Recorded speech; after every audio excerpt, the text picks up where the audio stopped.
mental yang biasa.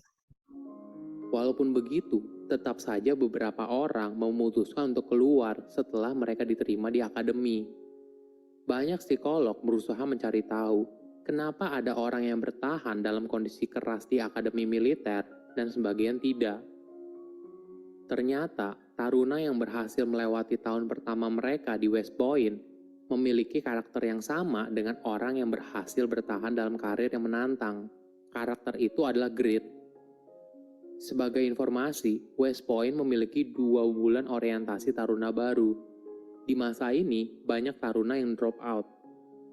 Taruna yang bertahan merupakan tipe taruna yang terus bertahan dalam kegagalan. Ini adalah tipikal orang sukses pada umumnya. Mereka memiliki standar yang tinggi dan tujuan yang sulit diraih. Mereka memiliki passion yang tinggi, mereka bersemangat, dan tahu kemana harus melangkah. Sederhananya, mereka menunjukkan karakter grit yang merupakan kombinasi dari passion dan kegigihan. Menariknya, seiring bertambahnya usia, grit level seseorang juga meningkat. Pengalaman hidup mampu merubah seseorang. Kita belajar tentang apa yang kita suka dan tidak suka. Kita juga beradaptasi seiring waktu. Kita berubah jika diperlukan. Yang paling penting, grit tidak statis. Kita bisa mengembangkannya. Jika kamu ingin meningkatkan grit levelmu, mungkin kamu bisa tanya ke dirimu sendiri terlebih dahulu. Kenapa grit level kamu rendah? Banyak alasan orang untuk menyerah. Mungkin karena mereka bosan, merasa tidak ada gunanya, atau tidak percaya pada kemampuan diri mereka sendiri. Untuk mengatasi hal ini, Angela menyarankan ada 4 ciri dari grit yang kamu butuhkan. Pertama, kesukaan. Lakukan hal yang kamu suka. Di fase ini, banyak orang awalnya coba banyak hal. Seiring berjalannya waktu, dia akhirnya tahu apa yang benar-benar dia sukai. Kedua, latihan. Sesuka apapun kamu terhadap suatu hal, kalau kamu tidak latihan, maka kamu tidak akan berkembang. Latihanlah setiap hari, hingga akhirnya kamu bisa menguasai keahlian tersebut. Ketiga, tujuan. Apa alasan kamu melakukan hal tersebut? Tujuan biasanya berbicara soal keinginan diri untuk berkontribusi terhadap hal yang lebih besar dari dirinya sendiri. Biasanya, seseorang menghabiskan bertahun-tahun mengembangkan keahlian dan minat mereka sebelum akhirnya menemukan tujuan hidupnya. Keempat, harapan. Harapan adalah ekspektasi. Kalau usaha yang kita lakukan mampu menghasilkan masa depan yang lebih baik. Poin inilah yang memberikan kita kekuatan untuk terus melangkah setiap kali kita menemui kegagalan. Kedua, hubungan bakat dan usaha. Ketika seseorang berhasil meraih sesuatu dalam hidupnya, kita memberikan label kepada mereka sebagai orang yang berbakat. Tapi bakat bukan suatu hal yang luar biasa. Kenyataannya, itu adalah hal yang umum. Kita merasa bakat itu adalah sebuah anugerah dan sesuatu yang terjadi secara alamiah. Padahal, bakat baru bisa memberikan hasil yang luar biasa jika dibarengi dengan usaha. Angela kemudian memberikan rumus kenapa faktor usaha sangat penting. Bakat ditambah dengan usaha, maka akan menjadi keahlian. Ketika keahlian ditambah dengan usaha, maka akan menjadi keberhasilan.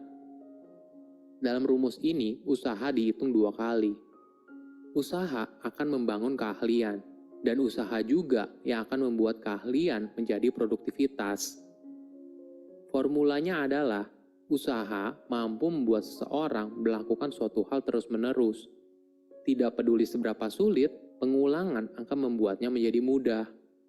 Tapi tentu saja, dalam perjalanannya banyak yang menyerah. Inilah mengapa kegigihan itu penting. Kegigihan akan membuat seseorang tetap pada pendiriannya untuk melakukan suatu hal dalam waktu yang lama, hingga akhirnya menjadi master di bidangnya. Walaupun kerja keras itu penting, kenyataannya dalam hati kecil kita masih berpikir kalau bakat itu lebih penting daripada kerja keras. Pada tahun 2011, Ada penelitian yang memberikan para ahli musik dua jenis rekaman. Rekaman pertama berasal dari musisi yang berbakat, sedangkan rekaman kedua berasal dari musisi yang bekerja keras selama bertahun-tahun. Walaupun awalnya para ahli musik ini berkata kalau mereka lebih cenderung pada kerja keras, tapi penelitian ini menunjukkan hasil yang sebaliknya. Mayoritas para ahli musik memilih rekaman pertama yang berasal dari musisi yang berbakat. Uniknya, dua rekaman itu berasal dari musisi yang sama. Itulah kenyataan yang ada di dunia, di mana orang dengan bakat alami dianggap lebih baik daripada orang yang bekerja keras. Ketiga, cara mengembangkan grit level. Lingkungan yang kondusif dapat membantu seseorang untuk mengembangkan grit levelnya. Angela membaginya menjadi 3, parenting, tempat latihan, dan budaya. Parenting yang dimaksud bukan hanya terbatas pada hubungan darah, tapi merupakan sebuah perilaku untuk mengembangkan orang lain. Hubungan ini juga bisa dilakukan oleh guru, pelatih, atau siapapun yang mampu memberikan panduan bagi orang lain. Orang dengan grit level tinggi biasanya memiliki paling sedikit satu orang yang memotivasi dia untuk bisa mengembangkan potensi yang ada dalam dirinya. Kedua adalah soal ekstrakurikuler. Riset membuktikan anak yang berpartisipasi aktif dalam kegiatan di luar kelas memiliki kemampuan yang lebih baik di banyak bidang. Selama jadwal anak tidak terlalu padat, kegiatan ekstrakurikuler akan membantu pertumbuhan mereka. Yang terakhir adalah budaya. Nilai-nilai yang dianut oleh perusahaan atau organisasi juga mampu menumbuhkan grit level seseorang. Sederhananya begini, jika kamu ingin hidupmu berubah, maka bergabunglah dalam komunitas yang tepat. Contohnya, jika kamu ingin rutin bersepeda, coba ikut grup sepeda. Kamu akan dikelilingi oleh orang yang memiliki semangat yang sama. Pada akhirnya, semangat mereka akan menular ke kamu, dan tanpa kamu sadari, akhirnya itu akan menjadi sebuah kebiasaan.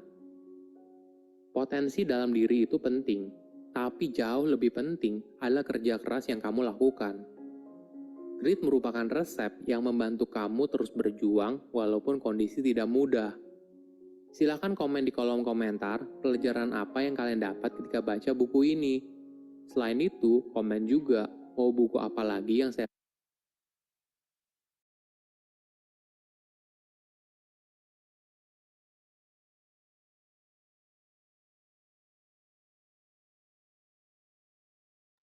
Oke, Assalamualaikum warahmatullahi wabarakatuh. Waalaikumsalam, Pak. Oke, semangat pagi Putri, Korim. Apa kabar hari ini? Baik, Pak. Oke, luar biasa. Baik. Thank you. Alright, saya ngerti teman-teman ada yang mau kuliah juga ya, kayak Putri bentar lagi. Oke, sementara yang lain belum join, kita tetap jalan. Tadi video grit ya, mengingatkan kita sebetulnya. Saya pengen cek dulu, Putri sama Korim pernah dengar istilah grit belum?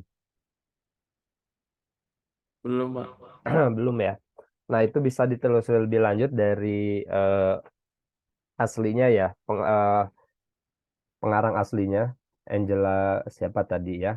Nah, dia Angela Duckworth ya. Dia menceritakan tentang sebetulnya kesuksesan seseorang itu ditunjang oleh yang namanya grit. Jadi kita sering dengar kan orang yang rajin, orang yang bodoh kalah sama orang pintar gitu ya. Orang pintar kalah sama orang rajin. Nah, jadi kuncinya itu sebetulnya em, terserah kita punya level gitu kan, level kemampuan saat ini.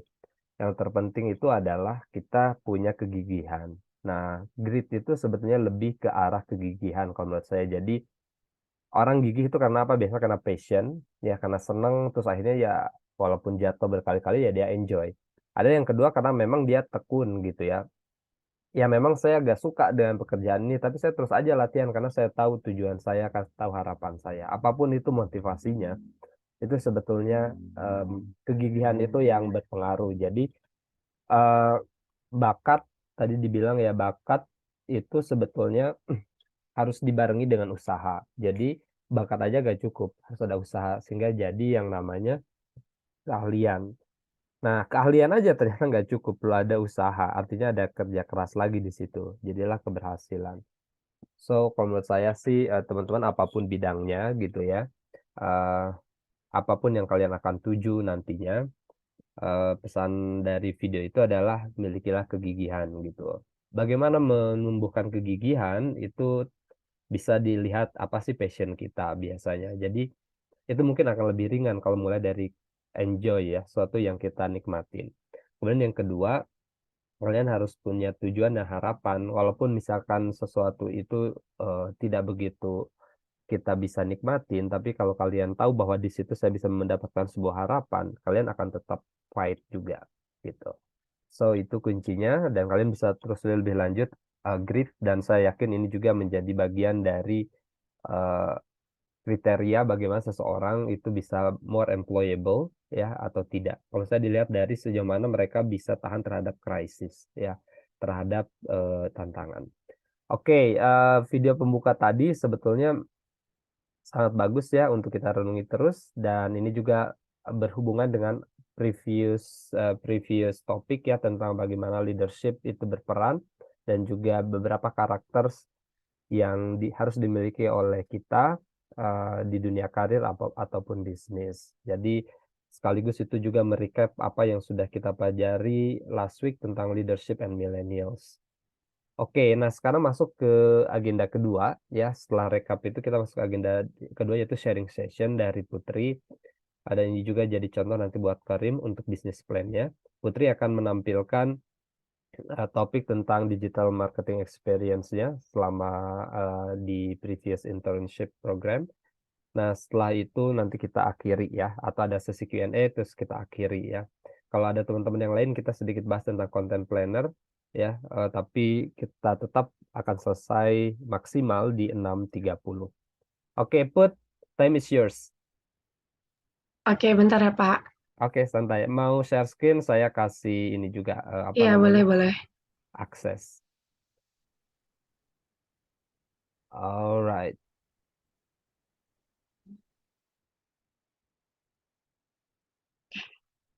Ada ya, Pak ya? Oke, good to go. Oke, bismillahirrahmanirrahim. Assalamualaikum warahmatullahi wabarakatuh. Semangat pagi Waalaikumsalam. semuanya. Pagi, luar biasa. Oke, baiklah. Sebelum saya melakukan presentasi, saya akan melakukan perkenalan diri dulu ya. Saya Aulia Putri Permatasari, biasa dipanggil dengan Putri. Saya dari jurusan International Relation dan sekarang ini sedang menjalani intern Presiden University dari tahun 2022 sampai 2023. Dan di sini saya akan menjelaskan tentang intern saya sebelumnya ya, tentang business development di satu perusahaan. Ini perusahaannya yaitu PT Multi Indo Citra. Sini aku bakal ngejelasin dikit sih soal tentang PT Multi Indo Citra itu seperti apa. Jadi PT Multi Indo Citra itu didirikan dari tanggal 11 Januari 1990 dan didirikan sebagai perusahaan distribusi terutama untuk perlengkapan produk bayi dan ibu hamil menyusui awalnya. Terus selama 33 tahun berdiri pun PT Multi Indo Citra tuh terus-terusan kayak membangun bisnisnya gitu loh, mengembangkan bisnisnya untuk memberikan performa yang lebih baik tentunya. Terus juga perusahaan ini tuh berusaha memproduksi dan mendistribusi produk kesehatan, bayi dan kosmetik juga ya memang di awalnya. Tapi karena semakin berkembangnya zaman dan berkembangnya waktu juga, jadi bisnis ini udah mulai di produk aksesoris nih, untuk ibu dan bayi dan juga produk perawatan kulit lainnya. Seperti tadi ada di cover pertama tuh tentang business development ya. Nah, business development tuh apa sih? Nih, business development tuh adalah satu bidang atau bagian dari perusahaan yang membantu dalam proses aktivitas dan strategi juga yang digunakan perusahaan untuk menciptakan dan mempertahankan peluang pertumbuhan suatu perusahaan itu. Tujuannya tuh untuk apa? Tujuan akhir dari business development tuh untuk bisa meningkatkan pendapatan, profitabilitas, dan pangsa pasar. Sekaligus juga membantu hubungan jangka panjang ya dengan pelanggan atau mitra. Gitu. Terus ini ada staff-staff ya di dalam business development tuh. Yang pertama ada business development manager, sales dan marketing, research and development team, partnership and alliance, terus customer service team, legal and finance team. Oke, aku bakal jelasin sih awalnya. Nah, sorry aku agak lihat catatan ya karena agak kurang hafal nih. Jadi untuk staffnya ini yang paling penting nih, tapi nggak maksudnya seperti itu ya, nggak menjelekkan satu bagian lah ya. Cuman ini kepalanya ini paling penting karena dia yang mengatur strategi, yang bertanggung jawab juga, terus juga yang mengidentifikasi, yang pokoknya yang menganalisis, terus juga orang utama yang membangun hubungan dengan mitra hubungan kerja gitu loh. Terus juga di sini yang kedua ada sales dan marketing team ya. Di sini tuh sales dan marketing team tuh yang seperti aku bakal jelasin sih kayak abis ini tentang digital marketing, cuman berbeda dengan sales marketing yang aku jelasin ini sekarang sama nanti itu antara digital sama sales marketing yang ini tuh person per person gitu loh. Jadi kalau sales dan marketing ini tuh yang bertanggung jawab untuk mempromosikan produk kayak person per person gitu ya. Terus juga memberikan layanan dari perusahaan gitu loh. Terus juga yang ketiga ini ada research dan research dan development tim ya. Nah, ini nih tim yang bertanggung jawab untuk melakukan riset di pasar, menganalisis data, mengembangkan produk, terus memberikan layanan baru pada konsumen untuk memenuhi kebutuhan konsumen seiring perkembangan waktu gitu loh. Terus lalu di sini ada partnership dan alliance team, yang mana tim ini juga membantu untuk mengidentifikasi dan membantu juga dari business development tadi untuk membangun hubungan dengan perusahaan, organisasi, atau suatu individu lainnya yang dalam kutip seperti artis atau influencer kayak gitu. Itu dibantu ya dengan partnership dan alliance team. Terus juga ya pokoknya membantu meringankan pekerjaan dari business development manager untuk memperluas jangkauan dan untuk mencapai tujuan bisnis dari perusahaan itu. Terus di sini ada customer service team ya. Tim ini tuh bertanggung jawab untuk ya seperti namanya ya, menyediakan layanan untuk pelanggan. Ya ini tuh untuk kayak misalnya yang jawab-jawab telepon, ya ada dia bantu gitu, kayak gitu-gitu kalau misalnya ada keluhan. Nah, kayak gitu. Bantu ngejual juga tentunya ya, bantu mempromosikan kepada pelanggan ya, dan memberikan arahan.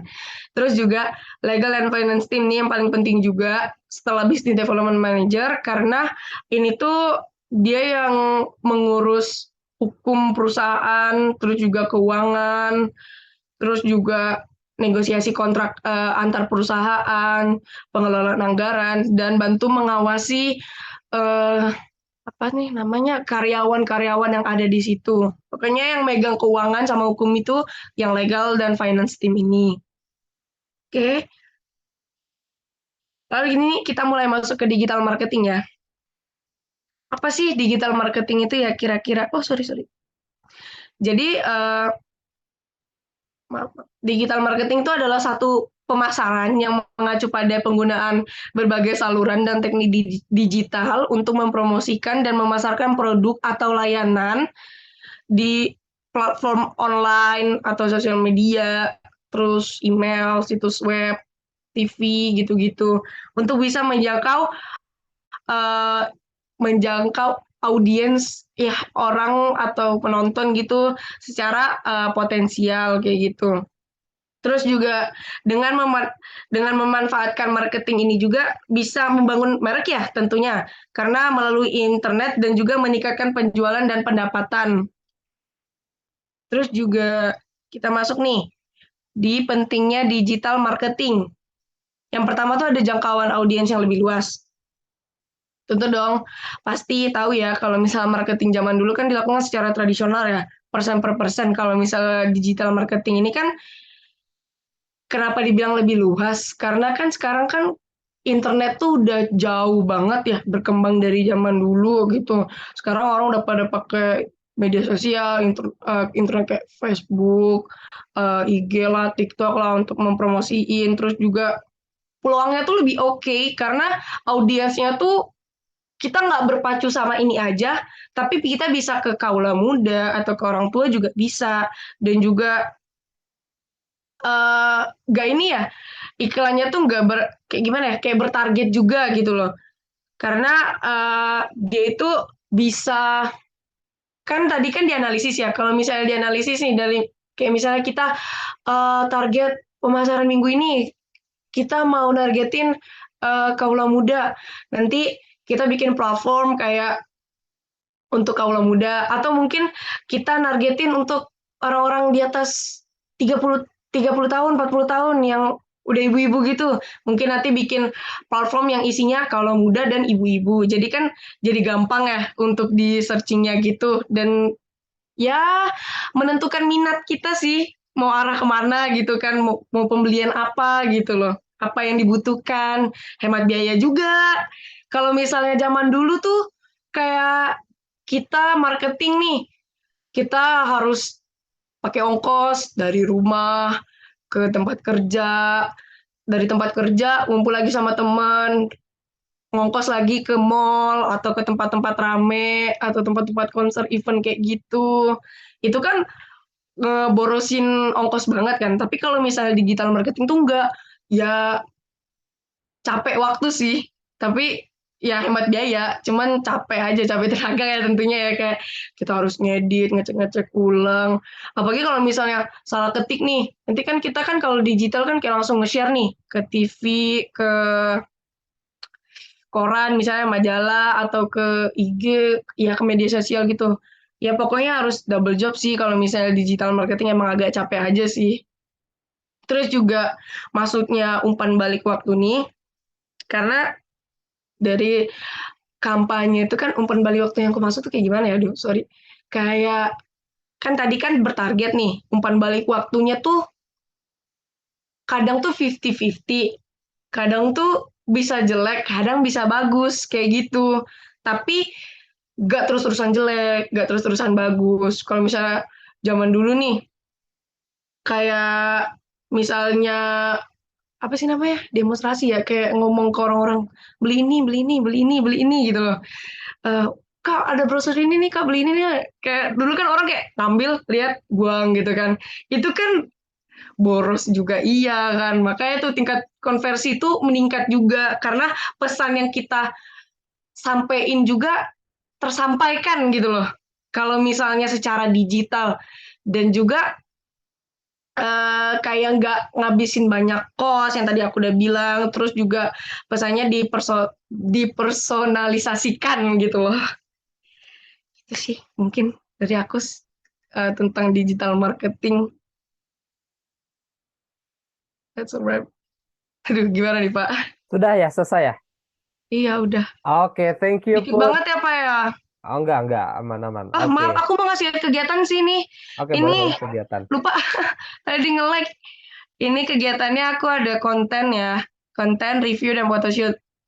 Di video pertama nih aku bikin konten waktu itu kayaknya lagi ngepromosiin di TikToknya Makeup Berry M ya, tentang lip plumper kayak pemerah bibir gitu. Terus yang kedua dan ketiga kayaknya Pak Acep juga udah tahu ya ini, eh, video klip sama photoshoot pas anniversary makeup. Terus yang keempat ini photoshoot, kelima dan keenam juga gitu. Sih Pak, sekarang itu aja. Alright, thank you, Put. Wow, wonderful presentation ya.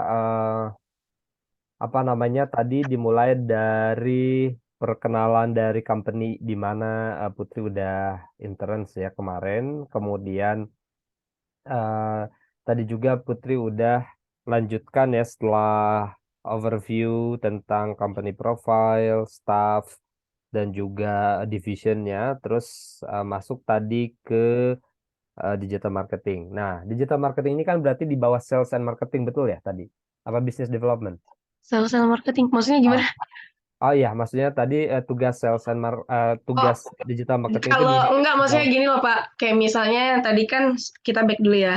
Mhm, Eh ini kan staffnya ya. mhm. Ini nih kayak kalau kita bilang tuh kayak divisi business development nih. Oke. Misalnya, bukan divisi sih. Misalnya kayak gimana ya? Misalnya kayak eh guard, guard, guard yang ngejaga. Misalnya kayak seksi keamanan. Seksi keamanan ada apa? Ada ketuanya, ada ininya, ada itunya lah Pak. Mhm. Ada Oh, berarti wakilnya. berarti yang coba staff yang tadi divisi-divisi staffnya. Nah, Sorry. yang ini berarti sebetulnya kalau dilihat dari divisi, mereka dari divisi yang berbeda-beda kan ya? Iya, kan ini kan yang sales, ini yang kepalanya lah ya, karena manajer ya. Terus Mhm. ini yang research-nya, terus Ah, ini yang nyari partner, ini yang apa sih ngejawab-jawabin pelanggan, terus yang ini mhm. ngurusin keuangan dan hukum. Oke, berarti sebetulnya business development ini yang induknya ya, terus membawahi yang Mm-mm, lain gitu ya. mm-mm. Oke, oke, oke, I see. Ya, saya pikir ada divisi yang pisah antara business development dengan eh, yang lain gitu kan, seperti Enggak, sales, research. Tapi mereka di bawah rumpun business development, di bawah iya, manajernya business development berarti ya. mm-mm. Oke, interesting. Oke, berarti Putri kemarin di bagian ditaruhnya di mana? Di sales and marketing team ya? Iya, tapi bukan yang kayak nawar-nawarin gitu sih Pak, cuman yang ngepromosin di IG, Mhm. ngechat-ngechat influencer yang kayak gitu sih. Oke. Oke Put, dari kemarin kan udah ada apa namanya beberapa activities ya yang tadi ditunjukin di gambar. Mm. Nah, kira-kira apa sih yang udah didapat gitu kan dari selama internship berapa bulan kemarin? 4 sih. 4 bulan ya cukup lama lah gitu kan. Maksudnya untuk mengenal lebih jauh tentang perusahaan ini dan juga skill apa sih yang bisa dibawa untuk ke next step gitu ya. Maksudnya di next journey termasuk di sini gitu. Boleh gak sedikit cerita lagi tentang Boleh, lesson learn ya, lesson learn-nya? boleh banget sih. Ini tapi karena terkait dengan yang kegiatan aku lakuin aja ya Pak ya. Boleh, boleh. Aku jadi ada skill apa? Mhm. Kalau di kemarin kan aku anaknya kan suka insecurean, tapi karena bikin karena keseringan bikin konten, nge-review direkam kayak gitu atau photoshoot jadi lebih pede dan kayak kurang berani ngomong depan kamera tapi tiba-tiba disuruh kamu live streaming saya jadi berani gitu loh nanti nyapa penonton collab sama artis kayak gitu jadi kayak wah gini ya rasanya ya ternyata not bad juga gitu loh kayak gitu. Hmm.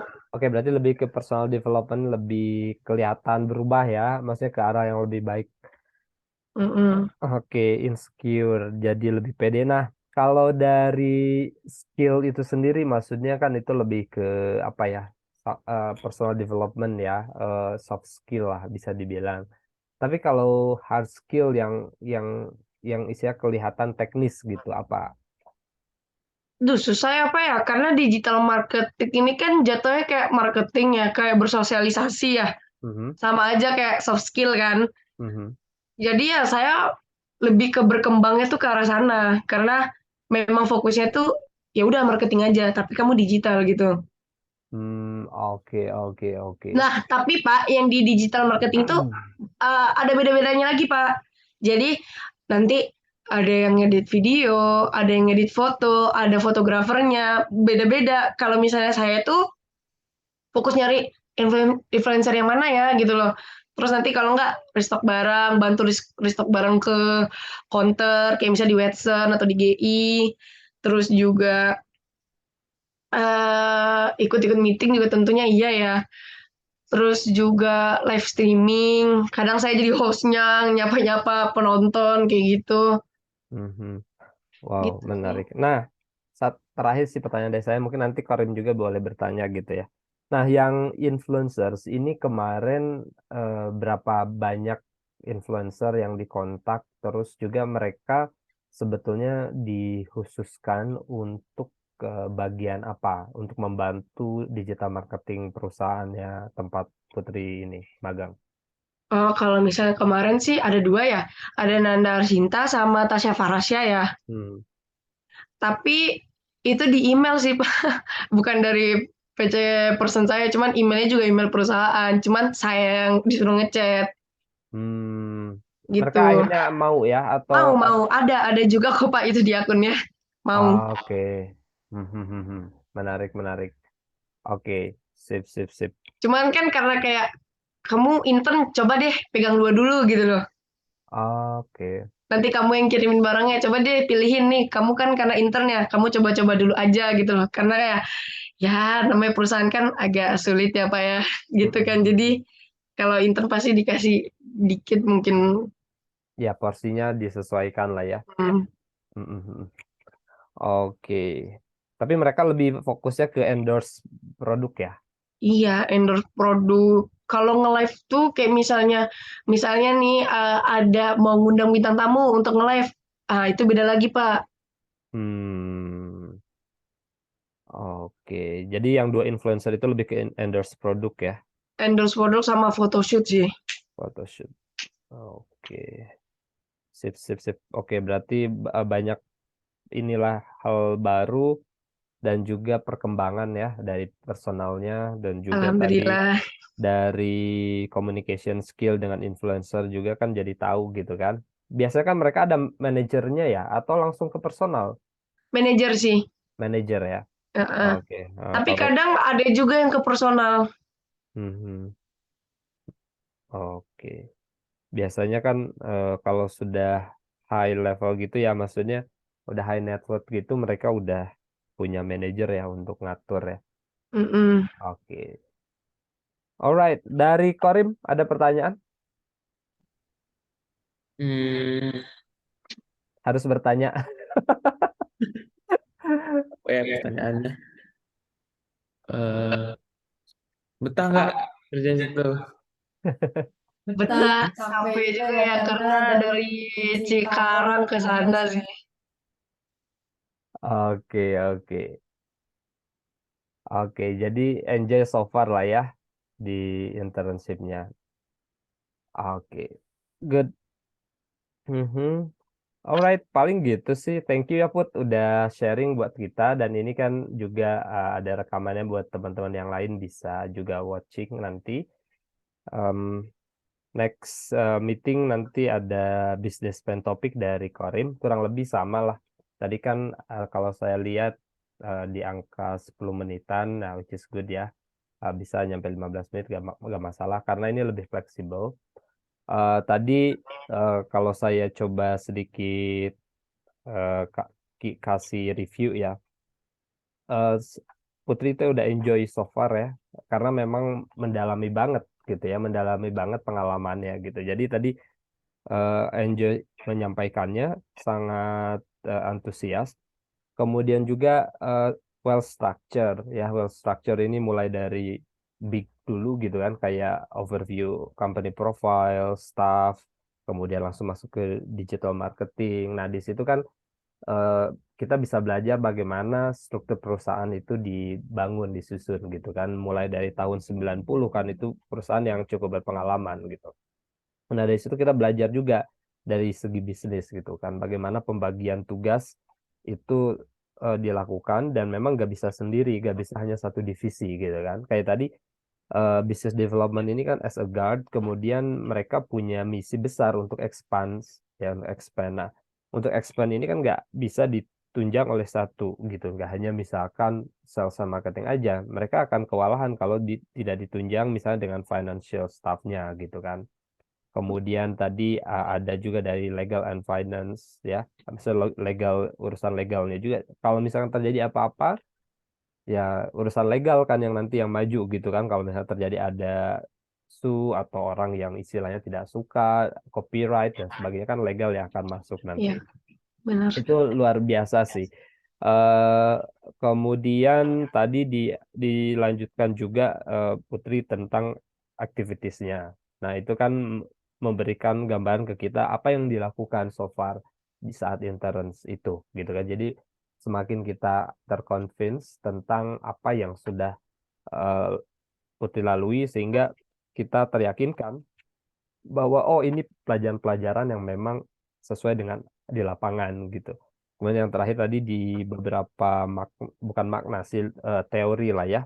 Teori di digital marketing itu juga sangat eh, disebutnya apa ya, lengkap, walaupun dibikin dalam poin-poin, tapi Putri udah jelasinnya dengan detail dari masing-masing itu, mulai dari urusan konversi, kemudian kenapa digital marketing ini lebih eh, bisa dibilang lebih beneficial dibanding conventional one gitu kan.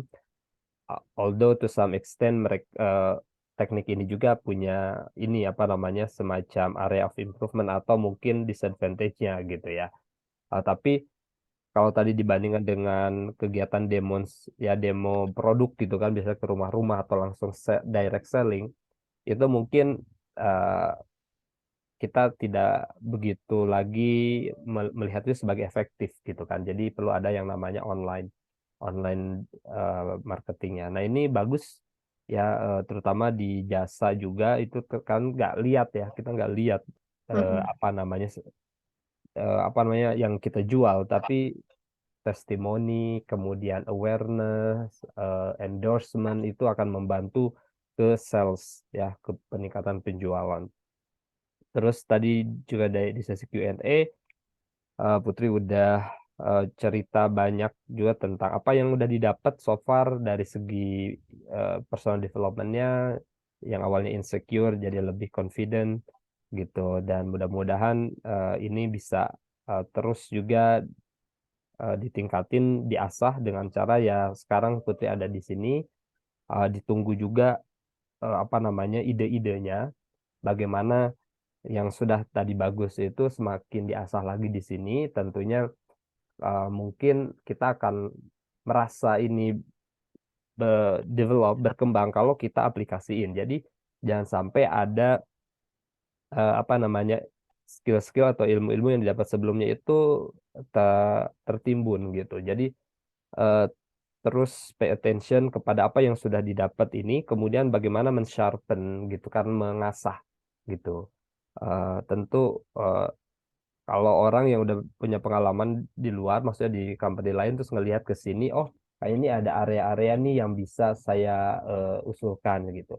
So please Putri untuk feel free untuk menyampaikan itu, karena saya suka beli great flexibility untuk semua orang di sini untuk memberikan ide-idenya gitu ya. Tentu dengan weekly meeting ini tempat di mana ide-ide itu disampaikan, didiskusikan, kemudian dimonitor. Jadi kita punya habit weekly meeting itu sebetulnya untuk hal seperti itu, selain memonitor apa yang sudah menjadi rutinitas, terutama untuk old members ya, untuk anggota yang lama. Oke, mungkin itu tadi diakhiri questions dari Korim. Ya betah lah pasti gitu kan, karena eh, mungkin sefrekuensi juga ya, sesuai Iya. dengan dan sefrekuensi banyak teman yang juga istilahnya satu inilah, satu banyak kesamaannya sehingga bisa enjoy. Nah, dimanapun itu sebetulnya kita akan lebih cocok kalau memang ada dalam suatu frekuensi ya, pekerjaan apapun. Tapi kita juga harus bisa adaptasi di perusahaan atau pekerjaan yang memang kita belum nemu nih kecocokannya. Hanya masalah waktu biasanya gitu. Jadi jangan dulu menyerah.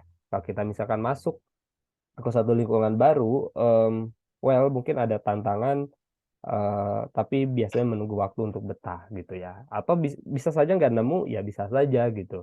Nah, kalau itu lain cerita gitu. Tapi biasanya perlu waktu untuk bagaimana kita bisa get familiar with dengan lingkungan baru. Jadi Putri juga saya yakin walaupun betah, tapi di awal-awal perlu ada penyesuaian, gitu kan? Perlu ada penyesuaian dan di situ yang skill yang didapat oleh seorang intern seperti Putri itu adalah adaptasi lingkungan. Jadi nanti ya Putri juga ketika misalkan interview atau menceritakan lagi tentang pengalamannya ini, personal development apa yang didapat, misalkan kemampuan untuk adaptasi ke lingkungan baru, walaupun ujung-ujungnya enjoy gitu kan, tapi saya yakin ada challenge dan itu bisa dipetik sebagai suatu hal yang nanti bisa Putri jual ke interviewer gitu kan, tentang apa yang sudah didapat dari pengalaman internship-nya. Oke, mungkin itu weekly meeting kita ya. Yang lain nanti bisa dengar rekamannya. Thank you Putri, thank you Karim. Sampai ketemu next week ya. Bye. Baik, makasih ya Pak. Assalamualaikum. Waalaikumsalam.